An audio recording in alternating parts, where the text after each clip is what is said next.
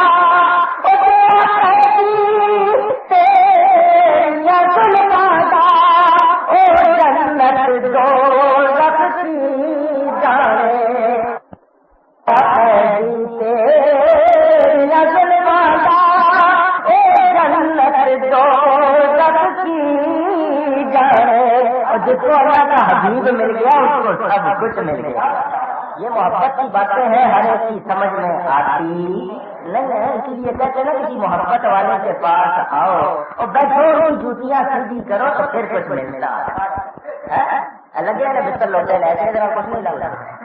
اللہ والوں کے پاس آ کے بیٹھو دیکھو اللہ والوں کی بھی بات سنو.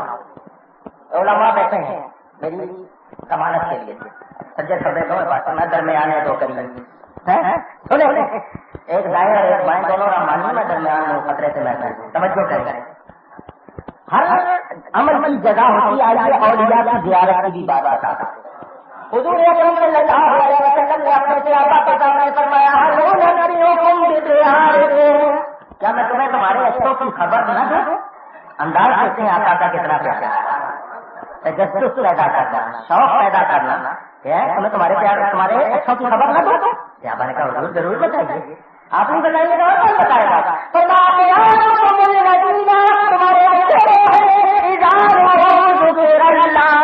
جب ان کو دیکھو گے تمہیں اللہ یاد آ جائے.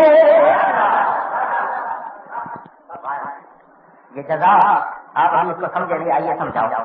نماز پڑھی ہے کسی کو 50 سال عمر ملی کسی کو 60 کسی کو 70 کسی کو 80 90 100 بہت کم ہوتے ہیں 100 سے اوپر جاتے ہیں مرتے میں آپ دعا کرتے ہیں اللہ کا تو جان چھوٹے گئی تنگ آ گئے. پہلے بڑی عمر ہونا لوگ اچھائی سمجھتے تھے آج چلتے پھرتے اللہ تعالیٰ ہم سب کو محتاجی سے بچائے. گھر میں کوئی بوڑھا معذور ہو جائے تو ہماری جان پر بن جاتی کہتے ہیں جب وہ مر جائے کہتے ہیں اللہ نے اس کو بڑا آرام دے دیا اس کے لیے بہت اچھا ہوا. اب ہمیں بزرگ کرتے نہیں ہمیں جان چھوڑ گئی بڑا سوکھا ہو گیا. آپ نے 100 سال چلے عمر ملی اللہ تعالیٰ ایمان تندرستی کے ساتھ عمر دے دیتی ہے. لمبی عمر میں دعا اس لیے کرے کہ میں نیکی کروں گا تو یہ دعا کرنا بھی ثواب ہے. اور دنیا سے تنگ آ کر بننے کی دعا کرنا یہ جائز نہیں ہے. کتنے ہو جائیں ایمان کو خطرہ ہو کہ میں ایمان نہیں بچا سکوں گا وہ دعا اور ہے. دنیا کے حالات سے تنگ آ کر مرنے کی دعا کرنا جائز نہیں. میرے دوست اور بزرگوں توجہ کیجیے. 100 سال آپ نے نماز پڑھی ہر سال زکات دی ایک حج آپ کا فرض ہے وہ بھی کیا آپ نے 100 عمرے بھی ساتھ کیے. آپ کو پتا ہے کب ثواب ملے گا نہیں ملے گا کوئی یقین کوئی دعویٰ ہے نہیں. نماز پڑھیے پتہ نہیں قبول ہو یا نہ ہو. اور نماز والی جیسی ہوتی ہے آپ جانتے ہی چون کا مربع جو بھولی بات ہے وہ نماز میں یاد آ جاتی ہے. بہت سے لوگ جب بھولتے فوراً شروع کر دیتے ہیں نماز میں یاد آ جائے. مولانا صاحب نے کسی سے کہا نماز پڑھا کر صبح چلا جاتا ہوں دکان پہ سارا دن دکان سے گزر جاتا ہے. میں کب نماز پڑھوں گا کس وقت واپس آتا ہے مغرب کے ٹائم سورج بند ادھر غروب ہوا تو دکان بند ہوئی.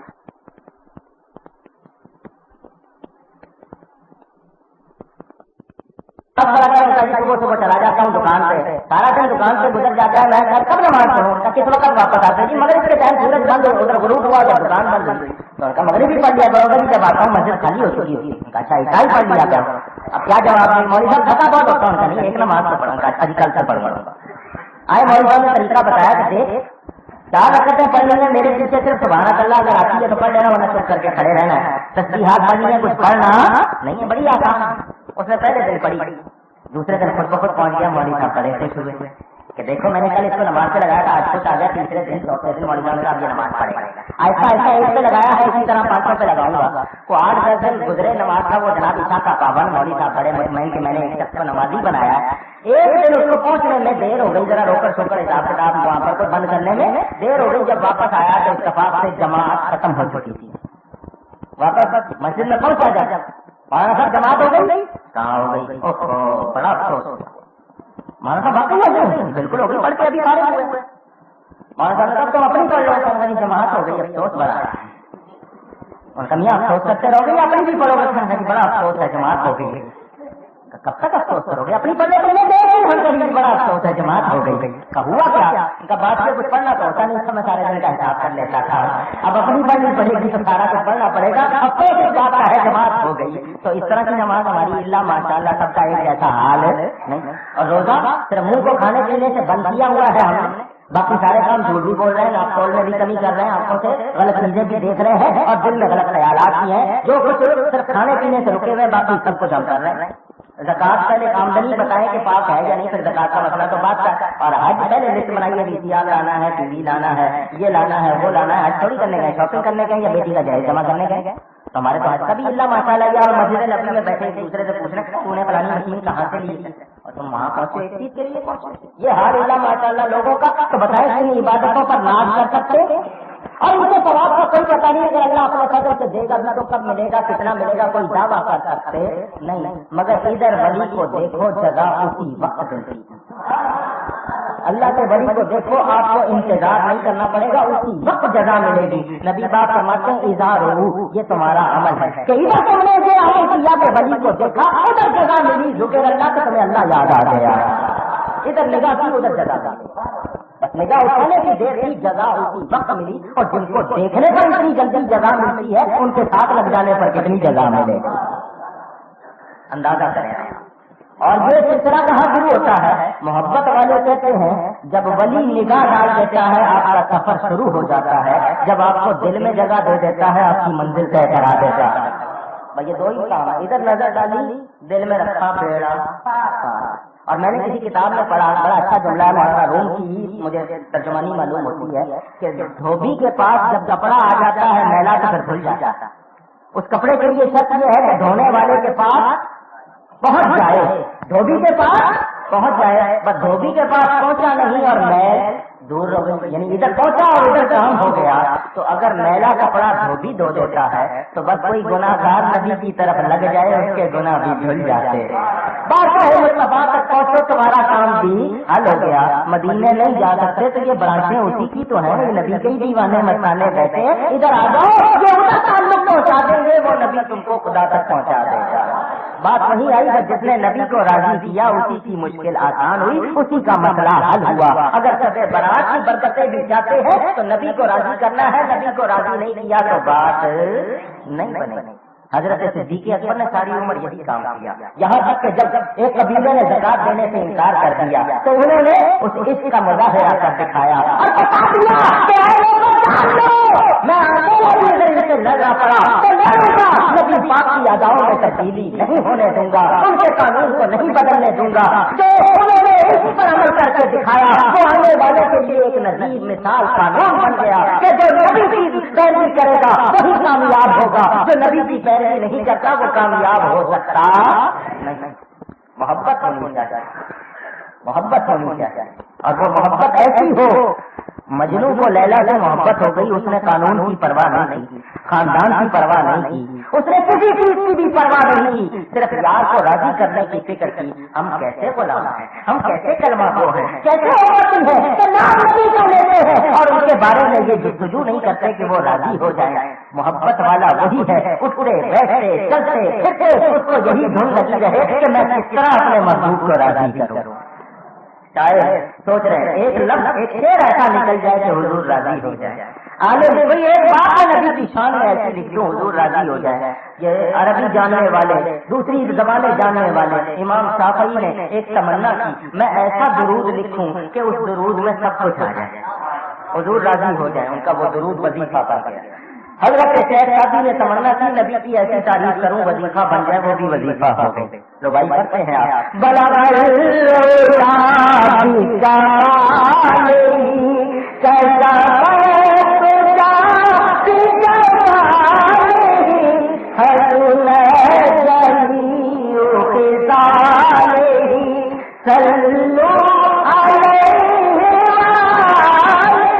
وظیفہ بن گیا۔ 700 سال ہو گئے ساری دنیا پڑھ رہی ہے۔ یہ ہے محبت والے، انہوں نے یادگاریں قائم کی ہیں میرے دوستوں اور بزرگوں، جنہوں نے اس راز کو پا لیا وہ کامیاب ہو گئے، اور جنہوں نے نہیں پایا ان کا حال بھی دیکھ لیں آپ۔ پھرتے ہیں مارے مارے، کوئی پوچھتا نہیں ہے ان کو، کوئی ان کی خاطر نہیں ہے، اور نبی کے غلام آج بھی زندہ، ان کی قبریں زندہ، ان کے کارنامے زندہ، ان کی باتیں زندہ۔ میں بتانا چاہتا ہوں خلاصہ یہی نکلے گا کہ جس نے نبی کی پیروی کی وہی کامیاب ہوا۔ لیجیے ذرا وادی صحبا آ گئی، لشکر اسلام جا رہا ہے، واپسی آ جائے، فتح کے بعد واپس آ رہے ہیں خیبر کو فتح کر کے، لشکر اسلام نے عصر کی نماز پڑھ لی ہے. حضور صلی اللہ علیہ وسلم نے حضرت علی کو کسی کام سے بھیجا ہے، وہ پہنچے ہیں تو نماز ختم ہو چکی ہے. نبی پاک صلی اللہ علیہ وسلم ایک پتھر کو تکیہ بنا کر لیٹنا چاہ رہے ہیں. ہمارے لیے عصر کے بعد لیٹنا جائز نہیں، پہلے سے اگر سو رہے ہیں دیر ہو گئی اور بات ہے، جان بوجھ کر عصر کے بعد نہ لیٹیں کیونکہ خطرہ ہے مغرب کی نماز نکل جائے گی. احتیاط کرنی چاہیے. ہر ایک کے لیے حکم مختلف ہوتا ہے، ہمیں سوچنا چاہیے ہم نبی کی برابری کر سکتے نہیں. حضرت علی فوراً آگے بڑھے، پتھر ہٹایا، حضور میرا یہ زانو حاضر ہے، اسے تکیہ بنا لیجیے. حضور صلی اللہ علیہ وسلم نے پسند فرمایا، ان کے زانو پر سر رکھا، آرام فرمایا. کونین کا والی ان کی گود میں. نماز عصر کی ابھی حضرت علی نے ادا نہیں. سورج اپنی رفتار سے جا رہا ہے، زبان حال سے کہہ رہا ہے اے علی جب میں مغرب میں غروب ہو جاتا ہوں پھر اگلی صبح مشرق سے نکلتا ہوں. میرا یہی قانون بنا دیا گیا کہ میں مغرب میں غروب ہوتا ہوں تو پھر مشرق سے طلوع ہوتا ہوں. اور عصر کی نماز کا وقت جا رہا ہے، فرض ہے، اٹھو اور فرض ادا کرو. عشق کہتا ہے نبی کے آرام میں فرق نہ آنے دو. ایک طرف فرض ہے، ایک طرف عشق ہے، جنگ ہو رہی ہے. آخر حضرت عشق نے فتویٰ دے دیا اور کہا نمازیں جب قضا ہو پھر ادا ہو، نمازیں جب قضا ہو پھر ادا ہو، محبت کی قضائیں کب ادا ہو. یہ اس کی نماز قضا ہو گئی تو پھر یہ ادا نہیں ہو سکے گی، وہ نماز کا قضا ہو جائے گی، یہ قضا نہیں ہو سکے گی. نماز قربان کر دی، حضور کے آرام میں فرق نہیں آنے دیا، لیکن چہرے پر ملال ہے. افسوس ہے ایک نماز کے قضا ہونے کا. آج حضرت علی کی محبت کا دعویٰ کرنے والوں کی تو کوئی ادا نہیں ہوتی، ان کی ایک قضا ہو رہی تھی، ذرا ان کا ملال دیکھیے. میرے دوستوں اور بزرگوں توجہ کیجیے، چہرہ ملول ہے، سرتا ہے. لوگ کہتے ہیں حضور کو علم ہوتا تو پھر اٹھا کے کہتے ہیں علی تم نے نماز نہیں پڑھی، ذرا نماز پڑھ لو، میں تھوڑی دیر انتظار کر لیتا ہوں پھر لیٹ جاؤں گا. انہوں نے سمجھا، انہوں نے جانا، یہ اپنے طرح سوچتے ہیں نا، لکھا جو ہے کہ ہماری طرح سے، یہ کیا جانے. حضور صلی اللہ علیہ وسلم نے آنکھیں کھولی، دیکھا حضرت علی کا چہرہ سرتا ہے. اس کا جو نتیجہ ہونا تھا، اگر حضور نہ سوچے، آرام نہ فرماتے تو وہ نتیجہ کیسے ظاہر ہوتا. ان کی نظر تو اپنی عقل کی حد تک ہے اور وہ بھی عقل ان کی جیسی ہے وہ آپ اچھی طرح جانتے ہیں. میرے دوستوں اور بزرگوں، حضور نے پوچھا تھا اے علی کیا بات ہے؟ حضرت علی نے یا رسول اللہ صلی اللہ علیہ وسلم میں نے ابھی عصر کی نماز نہیں ادا کی اور سورج غروب ہو گیا، میں نے نماز نہیں پڑھی. تو حضور صلی اللہ علیہ وسلم نے ڈانٹا نہیں. اے علی یہ کون سی محبت ہے، یہ کیسی عقیدت ہے؟ تم نے اگر نماز نہیں پڑھی تھی تو اپنی نماز کا خیال کرنا چاہیے تھا، تمہیں وہ فرض ہے. قیامت کے دن روز محشر سے جہاں گداز ہوگا، اب کبھی پرسش نماز ہوگا، اس دن سب سے پہلے نماز پوچھی جائے گی. تم خیال میں رہے کیا لگے رہے، تم نے نماز پڑھنی تھی، میرا کیا تھا، میں کسی چیز پر بھی سر رکھ کے لیٹ جاتا، تم نے میری پرواہ کیوں کی؟ حضور صلی اللہ علیہ وسلم نے ہرگز ایسا نہیں فرمایا. اٹھائیے مشکل الآثار، حدیث پاک موجود حضرت اسماء کی روایت. حضور صلی اللہ علیہ وسلم نے دعا کے لیے ہاتھ اٹھا دیے، اللہم انہ کان فی طاعتک و طاعت رسولک. اے اللہ بے شک یہ علی تیری اطاعت میں تھا اور تیرے رسول کی اطاعت میں تھا. کتنے مسئلے حل ہو گئے. اس آقا کے قربان جائیں. کیا فرماتے ہیں اللہ بے شک یہ علی انہ کی ضمیر ان کی طرف جاری ہے، بے شک یہ علی تیری اطاعت میں تھا، تیری فرما برداری میں تھا اور تیرے رسول کی فرما برداری.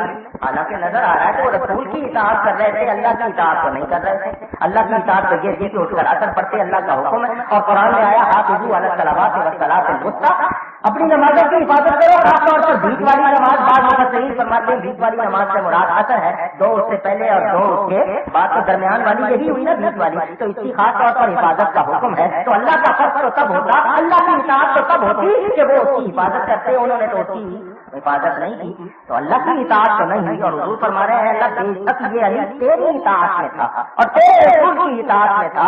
فرض علیہ الشمس، اس پر ڈوبے ہوئے سورج کو لوٹا دیتے، اس پر ڈوبے ہوئے سورج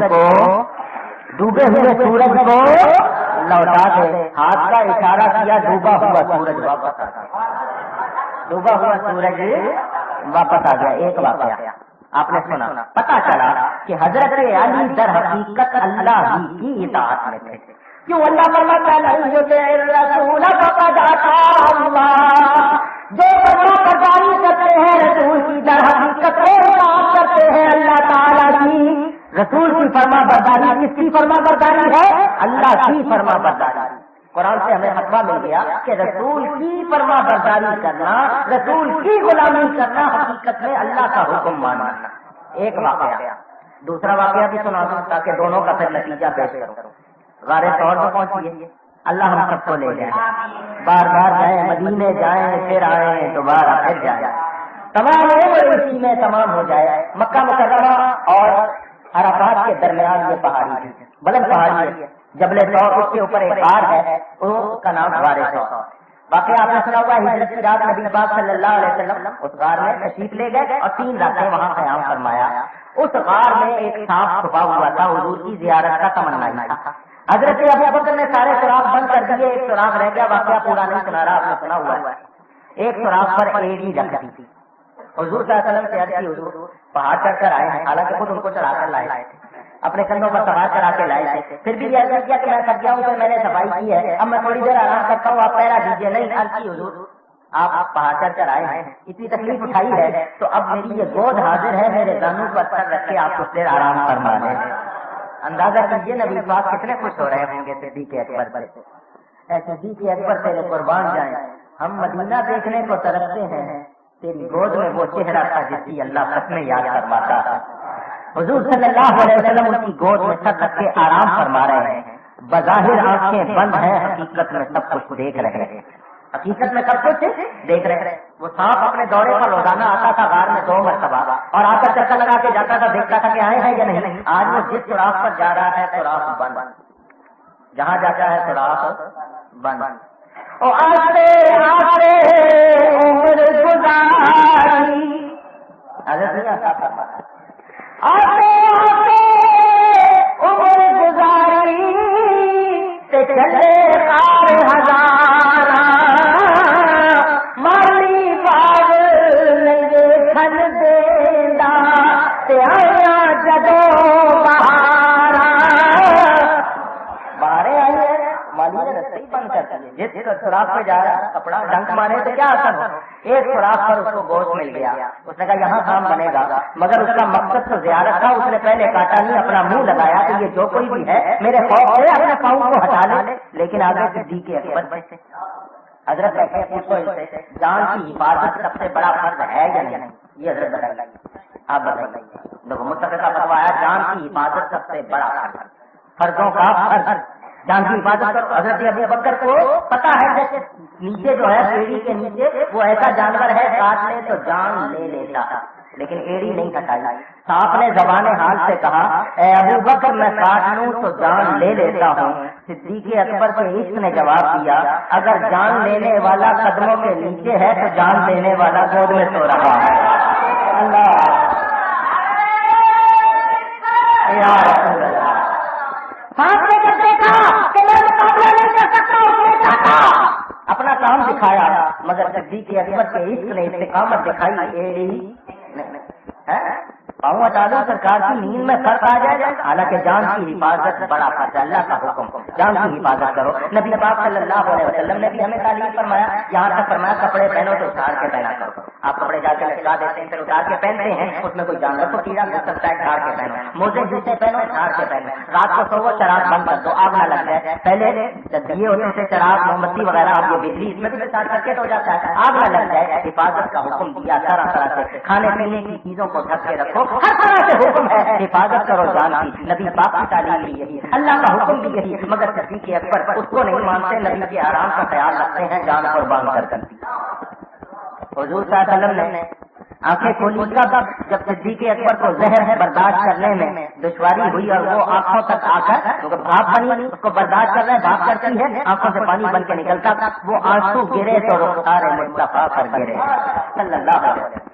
ایسے موتی کہاں ہوں گے، کس بادشاہ کے خزانے میں ہوں گے جن کو یہ جگہ میسر ہوئی ہوگی۔ نبی پاک صلی اللہ علیہ وسلم نے آنکھیں کھولی، پوچھا ابو بکر کیا بات ہے؟ حضور کوئی سانپ ہے میرے قدموں کے نیچے جو مجھے کاٹ رہا ہے، فرمایا یہ ہٹاؤ، کو آنے دو۔ حضور آپ کو تکلیف نہ پہنچائے، فرمایا وہ ہمارا عاشق ہے، کہتے ہیں علم نہیں تھا، فرمایا تو وہ آیا، اس نے آ کر سلام کا ہدیہ پیش کیا، حضور نے اس کا سلام قبول فرمایا، اس نے جو کلام کرنا تھا کیا، پوچھا تو نے میرے یار کو کیوں کہتا ہے، کیوں کہتا تو نے میرے یار کو؟ نے کہا جی یہی تو آپ کے عاشق نہیں، ہم بھی تو بننا ہی ہے، مجھے تو مدتیں گزر گئی یہاں آپ کا انتظار کرتے ہوئے، اور آج دیدار کا وقت آیا، انہوں نے رستے بند کر دیے، میں نے تو بڑی کوشش کی یہ پاؤں ہٹا لیں، انہوں نے نہیں ہٹایا، میں مرتا کیا نہ کرتا، مجھے کاٹنا پڑا ورنہ رستہ ہی نہیں مل رہا تھا۔ تو حضور نے فرمایا تو نے میرے یار کو کاٹا، اچھا نہیں کیا، بار اب تو جا۔ وہ چلا گیا، نبی پاک صلی اللہ علیہ وسلم نے اپنا لعاب دفن تھوک مبارک وہاں لگا دی، اس زہر کی تکلیف رک گئی، ان کی آخری طاقت تک وہ تکلیف حضور نے روک دی۔ اعلیٰ حضرت امام اہل سنت مجدد دین و ملت مولانا شاہ احمد رضا فاضل بریلوی جھوم اٹھے، دونوں واقعات کو سامنے رکھ کر پہلے واقعات بیان کرتے ہیں، پھر نتیجہ پیش کرتے ہیں۔ فرماتے ہیں مولا علی نے باری تیری نیند پر نماز، اور وہ عصر سب سے جو اعلیٰ قدر کی ہے۔ حضرت علی نے آپ کی نیند پر وہ نماز واری جس نماز کی حفاظت کا خاص طور پر حکم ہے، اور صدیق پر جان تم پہ دے چکے، حالانکہ حفظ جان تو جان فروزو رکھی ہے۔ حضرت صدیق اکبر نے غار میں آپ پر جان قربان کر دی، حالانکہ جان کی حفاظت تو تمام فرضوں کی جان ہے، یعنی اپنے آپ کو بچانا یہ تو تمام فرضوں سے بڑا فرض ہے، انہوں نے وہ کیا، اب آپ نے کیا کیا؟ نبی پاک نے کیا کیا؟ اعلیٰ حضرت کی زبانی سنیے، ترجمانی کرتے ہیں۔ ہاں تو نے پھر دی نماز، وہ کر چکے تھے جو کرنی بشر کی ہے۔ آپ نے ان کو جان لوٹا دی اور ان کو نماز لوٹا دی، سورج واپس لوٹا دیا، اور حضرت علی سے کہا اے علی اٹھ، قضا نہیں ادا کر، کیونکہ تو نے ولیوں کا سردار کہلانا ہے، تیرے حالات میں یہ بھی نہ لکھا جائے کہ تو نے کوئی نماز قضا کی ہے۔ انہوں نے نماز وقت پر ادا کی، اور ادھر حضرت ابو بکر کو حضور نے جان لوٹا دی، ان کو دوبارہ بوقت وفات تکلیف ہوئی، اس سے پہلے اس زہر کی تکلیف نہیں، حالانکہ انہوں نے جان قربان کر دی۔ اعلیٰ حضرت فرماتے ہیں جو ایک بشر کر سکتا ہے وہ کر سکتے۔ اب ثابت کیا ہوا؟ ثابت ہوا کہ جملہ فرائض فروض ہے، اصل اصول بندگی اس تاج ور کی ہے۔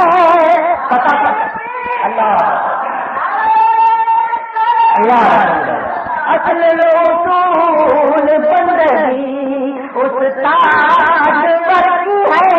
حضرت علی ولیوں کے سردار ہیں، صدیق اکبر تمام صحابہ کے سردار ہیں، دونوں کی مثال پیش کی، دونوں کو معمولی ہستی نہ سمجھنا، یہ دونوں صحابی ہیں، اور کوئی غیر صحابی ہر صحابی کے برابر نہیں ہو سکتا، ایک صحابہ کا سردار ہے، ایک سارے ولیوں کا سردار ہے، دونوں کا عمل پیش کر کے نتیجہ کیا پیش کیا کہ جان کی حفاظت سب سے بڑا فرض، نماز کی حفاظت بڑا فرض، لیکن دونوں نے ثابت کر کے دکھا دیا، اور اس کے نتیجے سے کیا معلوم ہوا کہ جس نے مصطفیٰ کی غلامی کی اس نے سب سے بڑا فرض ادا کیا۔ اصل بندگی یہ ہے کہ محبوب کو راضی کرو، اصل بندگی کیا ہے؟ محبوب کو راضی کرو، اور جس نے محبوب راضی نہیں کیا اس نے کچھ بھی راضی نہیں۔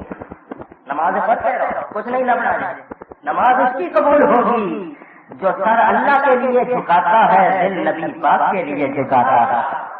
جان لو ایمان کی ہے جان حب مصطفیٰ صلی اللہ علیہ وسلم، اچھی طرح جان لو کہ یہ ایمان کی جان ہے، یہ ایمان کی جان ہے، اللہ کی سرتاب قدم شان ہے، یہ انسان نہیں انسان وہ انسان ہے، یہ قرآن تو ایمان بتاتا ہے، انہیں ایمان کے کہتا ہے میری جان ہے، حضور کی محبت ایمان کی جان ہے، جس کے پاس یہ نہیں اس کے پاس ایمان۔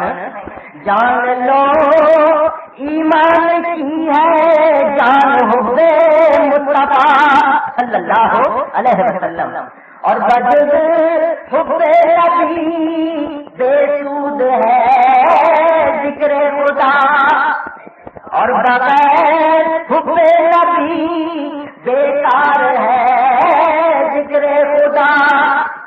اگر نبی پاک کی محبت نہیں ہے تو اللہ کو یاد کرنے کا کوئی فائدہ نہیں. ذرا اونچی کہیے گا. سجدہ کرنا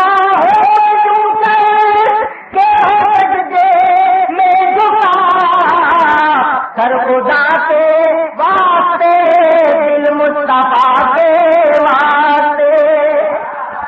اس طرح سجدہ کرو کہ جب سجدے میں جھکے ہوئے ہو تو تمہارا سر اللہ کے لیے جھکا ہو, دل مصطفیٰ کے لیے جھکا. اللہ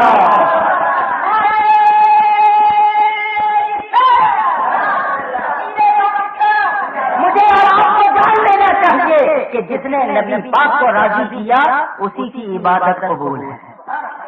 اور اسی بے شمار مثالیں احادیث پر آ جاؤ, واقعات سنانے لگے صحابہ کے تو لائن لگ جائے گی کہ صحابہ نے نبی پاک کی محبت کی مثالیں قائم کی, اور ایسی مثالیں قائم کی کہ اگر ایک طرف قانون دیکھیں تو کچھ اور نظر آتا ہے, اور ان اداؤں کو دیکھیں تو پھر سمجھ آتی ہے ایمان کی. حضرت ابو بکر صدیق نے اپنے باپ کے منہ میں تھپڑ مار دیا. قرآن کہتا ہے اس پہ لگو اف بھی نہ کرو, ان کے سامنے اف بھی, ماں باپ کے سامنے اف بھی نہ کرو. یہاں تک کہ اگر کافر ماں باپ ہو تب بھی حسن سلوک کرو. ان کی محبت دل میں نہیں ہوگی ایمان کی وجہ سے, لیکن حسن سلوک کرنا ہو, کیونکہ وہاں قانون ہے. ماں باپ کے سامنے اف نہ کرو. یہ ٹھیک ہے کہ نافرمانی میں ان کی فرما برداری نہیں کی جائے گی. اگر وہ اللہ کی نافرمانی کرتے ہیں, رسول اللہ کی نافرمانی کرتے ہیں, ان کی فرما برداری نہیں کی جائے گی. انہوں نے کوئی جملہ کہا, ایسا جملہ جو نبی پاک صلی اللہ علیہ وسلم کی شان کے منافی تھا. حضرت ابو بکر نے کہہ کے تھپڑ مارا باپ کے منہ پہ. نبی پاک صلی اللہ علیہ وسلم نے کہا ابو بکر یہ کیا کیا؟ جب اطلاع ملی حضور صلی اللہ علیہ وسلم کو کہ ابو بکر نے اس طرح کیا, حضور نے پوچھا ہے ابو بکر یہ کیا کیا؟ آگے سے حضرت ابو بکر یہ نہیں کہتے حضور غلطی ہو گئی مجھ سے, نہیں. محبت رسول میں تھے. حضرت ابو بکر کہتے ہیں میرے باپ کی قسمت اچھی تھی کہ اس وقت میرے ہاتھ میں تلوار نہیں تھی, ورنہ میں اس کا سر قلم کر دیتا. حضور صلی اللہ علیہ وسلم نے آگے سے یہ نہیں فرمایا کہ نہیں اس طرح نہیں کرنا چاہیے, نہیں بتا دیا یہ وہ ہے محبت. اسی لیے فرمایا اس کو جو درجہ ملا صدیق اکبر کو نماز روزوں کی وجہ سے نہیں ملا, اس کو درجہ اسی وجہ سے ملا جو اس کے دل میں ہے. جو بات جو اس کے دل میں خاص بات ہے اس کی وجہ سے اس کو درجے ملے ہیں. ابو بکر کو نماز روزوں کی وجہ سے درجہ نہیں ملا. یہ عشق ہے, عشق ہے. آپ نے پہلے بھی واقعہ سنا ہوا ہے. حضور صلی اللہ علیہ وسلم کے ساتھ حضرت علی کا ایک سفر ہوا. اس کے بعد حضرت علی نے اسی راستے پر اپنے ساتھیوں کے ساتھ سفر کیا. سفر کرتے ہوئے راہ چلتے ہوئے جو راستہ ہے اس سے دائیں جانب ایک دم راستہ چھوڑ کے نیچے اترے. ایک درخت ہے, اس کی چار حالانکہ اونچی ہے مگر اس کے نیچے سے جھک کے گزرے. پھر واپس اسی راستے پہ آگے چلنے لگ گئے. ساتھی بڑے حیران کہ یہ سیدھا راستہ چھوڑ کے اندر اترے ہیں اور وہ صاف اونچی ہے, اس کے باوجود اس کے نیچے سے جھک کے گزرے. پھر واپس آئے ہیں, یہ معاملہ کیا ہے, ایسا کیوں کیا؟ حضرت علی سے ساتھیوں نے پوچھا اے امیر المومنین آپ نے اس طرح کیوں کیا؟ آپ نے راستہ چھوڑ کے نیچے اترے, وہ درخت کی حالانکہ صاف اونچی تھی, آپ سیدھے بھی گزر سکتے تھے مگر آپ جھک کے گزرے. پھر واپس اسی راستے پر آ گئے. یہ ماجرا کیا تھا؟ فرمایا مجھے نہیں پتا اس کی وجہ کیا ہے, میں نہیں جانتا یہ ماجرا کیا ہے. ایک مرتبہ اسی راستے پر نبی پاک کے ساتھ گزرا تھا, حضور نے اسی طرح کیا تھا. اس اونچی چاپ کے نیچے حضور بھی جھک کے گزرے تھے. مجھے تو آقا کی ادا یاد ہے, مجھے اس کی وجہ معلوم نہیں. میں پیروی کرنا چاہتا ہوں, مجھے محبت کا یہی تھا جس طرح آقا نے کیا ہے اسی طرح کرو, مجھے اس کی وجہ جاننے کا شوق نہیں. یہ ہے محبت. صحابہ کرام محبت کی مثالیں قائم کر رہے ہیں. اور آج ہم لوگ چونکہ چنانچہ اگر بالفرض گویا کہ ان چیزوں میں پڑے ہوئے ہیں, ارے شب برات آئی ہوئی ہے, اس محبوب کو راضی کر لو. اگر وہ راضی ہو گیا ساری مشکلیں دور ہو جائیں. اچھا سنیں, یہ شب برات آپ کو کس نے دی ہے؟ پوچھ رہا ہوں آپ سے.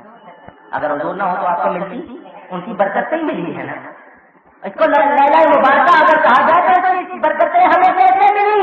ہمیں تو ایمان بھی ان کی بارگاہ سے ملا ہے, انہی کی برکت سے ملی ہے. اور جنت بھی ملے گی, بخشش بھی ملے گی, نجات بھی ملے گی تو انہی کی برکت سے ملے گی.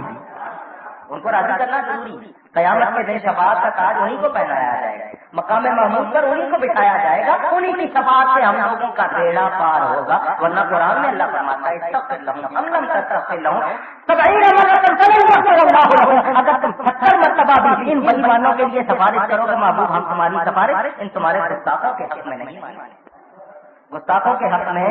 اور جو تمہارے غلام ہیں محبوب اشارہ کرتے جانا, کوئی نہیں روکے گا.